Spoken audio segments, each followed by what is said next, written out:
Сайгала Джамат, вот я по существу. Вот смотрите, вот сейчас для кого мы выступаем? Вот я чувствую себя не в своей тарелке. Вы знаете, вот с одной стороны и обидно, с другой стороны и больно. Вот мы, нас назвали ветеранами национального движения, это назвали нас. Я себя не считаю ветераном, потому что я человек действовал, действую и до конца своей жизни буду действовать. Во-вторых, слово «ветеран» меня в какой-то степени всегда, вот смотря на ветеранов войны, как их этим словом унижают до сих пор, я бы, конечно, не назвал бы себя ветераном. Когда остается 5-6 человек, начинает их возвышать, но тем не менее должного внимания им не обращают все равно. Это второе. Третье.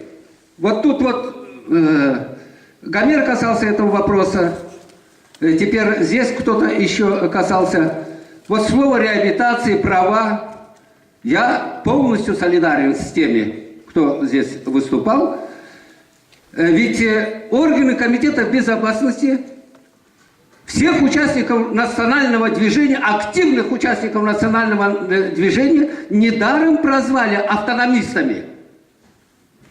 Потому что во главе именно национального движения первым вопросом на казни народа стоял это именно вопрос государственности.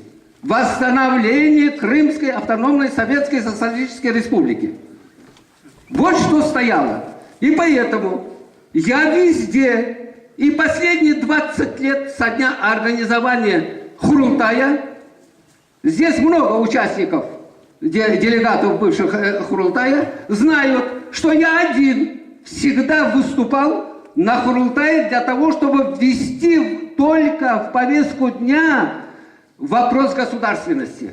Однако этого не произошло. Я до сих пор говорю и хочу сейчас вот сказать еще раз, что никакие реабилитации, трижды были реабилитированы, я вам напоминаю, 56-й, 67-й, и окончательно были реабилитированы мы в 89 году. А даже была восстановлена Крымская Советская Социалистическая Республика, о которой здесь уже говорилось, в пределах именно Украины, под подписью председателя Верховного Совета того времени Кравчука. И этот закон есть, он так и называется, закон Украины. Вот. Поэтому нам говорить о каких-то реабилитациях просто не следует, только требовать восстановления этой государства, а потом мы будем реабилитировать, как хотим себя. Тогда мы будем решать не подачки, все то, что вот сейчас последний здесь выступал и говорил, или этот, кто здесь вот сейчас говорил, что вот мы, Энвер, мы много достигли. Нет, дорогой Энвер, Хардаш, ничего не достигли за эти 20 дней. Мы все потеряли, то, что даже достигли. А все то, что ты, если имеешь в виду, то это только подачки. А подачки сегодня дали, завтра отобрали. Ничего не достигли. А основная цель достижения наша – это государственность. И больше ничего. Остальное все мы сами будем делать. И, кончая, хочу обратиться. Уже не знаю, к кому я обращаюсь. К вам это бесполезно. Мое обращение должно было быть молодежи. Мое обращение должно было быть именно тому поколению, которое пришло уже после 90-х годов. Поэтому, заканчивая свое выступление, я обращаюсь к ним. Будь горд и смел, иди вперед, не покоряйся, не молчи. Пусть на замке врата победы, твоя борьба, к нему ключи. Салон.